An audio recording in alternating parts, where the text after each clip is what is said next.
Selamat pagi guys, selamat beraktivitas bagi Anda yang sedang di kantor, sedang di rumah, sedang berkendara, sedang mengunjungi seseorang, atau sedang memberikan sesuatu. Selamat pagi, semoga hari ini merupakan hari bahagia untuk Anda, dan semoga hari ini merupakan hari yang lebih baik dari hari yang kemarin. Ketemu lagi dengan saya, Imam Rifai. Anda pasti sudah tahu, saya seorang agen properti yang sangat eksis banget di Jambi. Pasti Anda sudah tahu kan, so hari ini saya akan memberikan sebuah informasi yang sangat penting bagi Anda. Tentang apa? So pasti tentang properti. Anda mau tahu informasi apa saja yang bakal saya berikan hari ini? Tunggu kelanjutannya.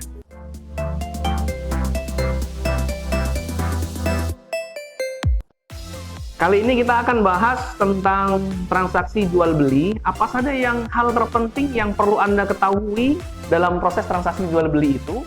Nah, ini yang saya pikir Anda perlu sangat mengetahui.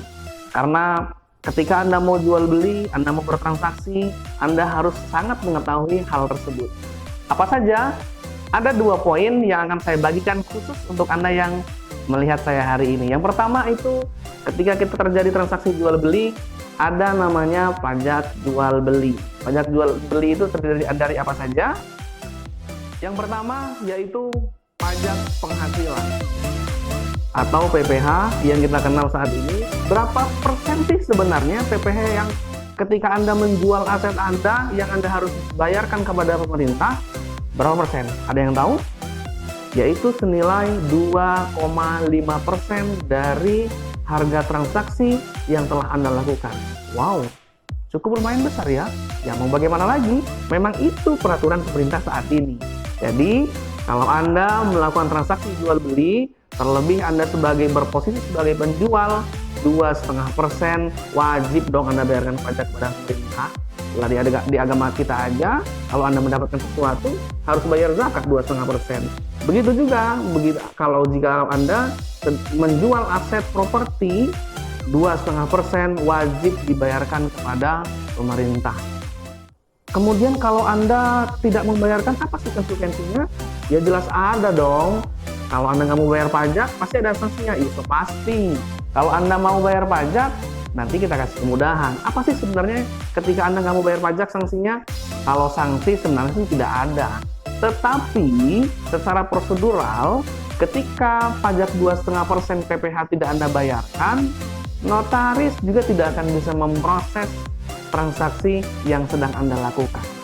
Kalau notaris nggak mau proses, terus pembeli bagaimana?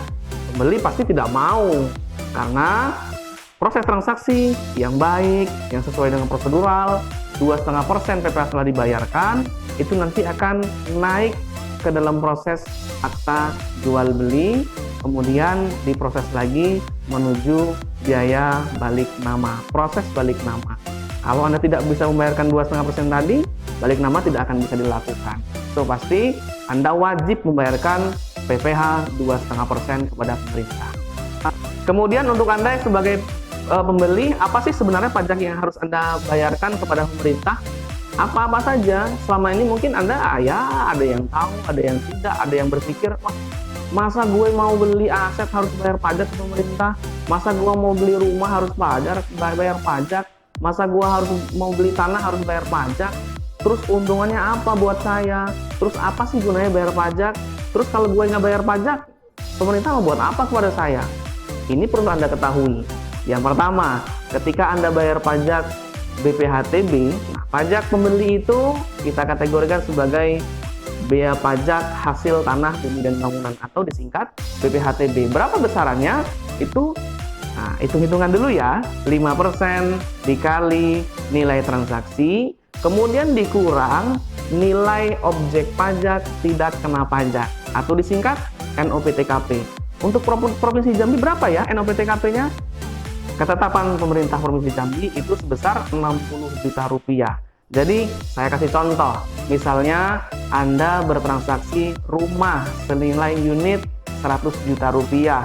Kemudian 100 juta rupiah itu dikurang terlebih dahulu dengan NOPTKP tadi. Jadi 100 juta rupiah dikurang 60 juta. Kemudian baru sisa 40 jutanya dikalikan 5% dari ketentuan pajak pemerintah. 5% dikali 40 juta, itulah pajak BPHTB yang harus Anda bayarkan. Kemudian konsekuensinya kalau Anda nggak mau bayar, gimana? Ya sama, kalau Anda tidak mau bayarkan pajak sebagai pembeli atau yang kita sebut BPHTB tadi di awal, Anda tidak akan bisa diproses proses balik nama yang kita percayakan kepada notaris, dan notaris juga nggak bakal mau prosesnya karena prasyarat untuk proses akta jual beli, biaya balik nama itu pajak antara penjual dibayarkan, pajak pembeli juga dibayarkan.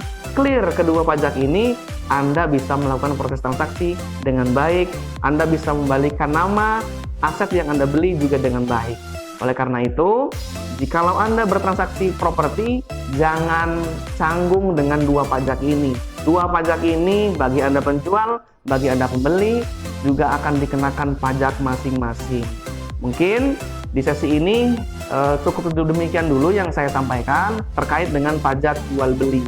Secara rinci nanti akan saya jelaskan contoh-contoh real. Mungkin akan saya tuliskan berapa besaran pajak PPh jikalau Anda memiliki aset di atas nilai 1 miliar, atau berapa besaran BPHTB kalau aset Anda di bawah 1 miliar.